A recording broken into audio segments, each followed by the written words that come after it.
একলা মে দিবস, যা আন্তর্জাতিক শ্রমিক দিবস বা মে দিবস নামেও পরিচিত, বিশ্বের শ্রমজীবী মানুষের অধিকার আদায়ের এক ঐতিহাসিক দিন। এই দিনটির গুরুত্ব অপরিসীম, কারণ শ্রমিকদের আত্মত্যাগের স্বীকৃতি।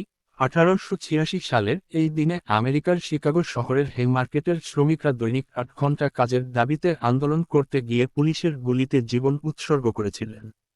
এই দিনটি সেই আত্মত্যাগী শ্রমিকদের স্মরণ করে এবং তাদের সংগ্রামের প্রতি সম্মান জানায়। শ্রমিক শ্রেণীর অধিকার প্রতিষ্ঠা।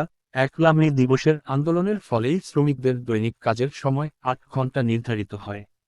এর আগে শ্রমিকদের অমানবিক পরিশ্রম করতে হতো, যা তাদের স্বাস্থ্য ও জীবনের ওপর বিরূপ প্রভাব ফেলত। এই দিবসটি শ্রমিকদের ন্যায্য মজুরি, নিরাপদ কর্মপরিবেশ এবং অন্যান্য মৌলিক অধিকার প্রতিষ্ঠার ক্ষেত্রে একটি গুরুত্বপূর্ণ মাইলফলক। ঐক্য ও সংহতির প্রতীক।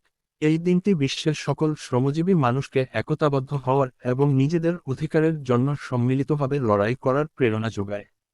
বিভিন্ন দেশে শ্রমিক সংগঠনগুলো মিছিল, সভা ও শোভাযাত্রার মাধ্যমে তাদের দাবি তুলে ধরে এবং একে অপরের প্রতি সংহতি প্রকাশ করে।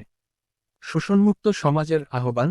মে দিবস কেবল শ্রমিকদের অধিকার আদায়ের মধ্যেই সীমাবদ্ধ নয়, এটি একটি শোষণমুক্ত ও ন্যায়ভিত্তিক সমাজ প্রতিষ্ঠারও আহ্বান জানায়।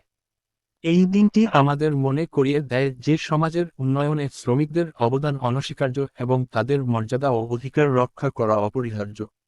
ঐতিহাসিক তাৎপর্য। এই দিনটি শ্রমিক আন্দোলনের দীর্ঘ ও কঠিন সংগ্রামের ইতিহাসকে স্মরণ করিয়ে দেয় এবং ভবিষ্যতে শ্রমিকদের অধিকার রক্ষা ও উন্নয়নের জন্য অনুপ্রেরণা যোগায়। পরিশেষে বলা যায়, একলা মে দিবস কেবল একটি ছুটির দিন নয়, এটি শ্রমিকদের আত্মত্যাগ, অধিকার প্রতিষ্ঠা, ঐক্য ও শোষণমুক্ত সমাজের কামনার প্রতীক। এই দিনটির গুরুত্ব আজও সমভাবে বিদ্যমান।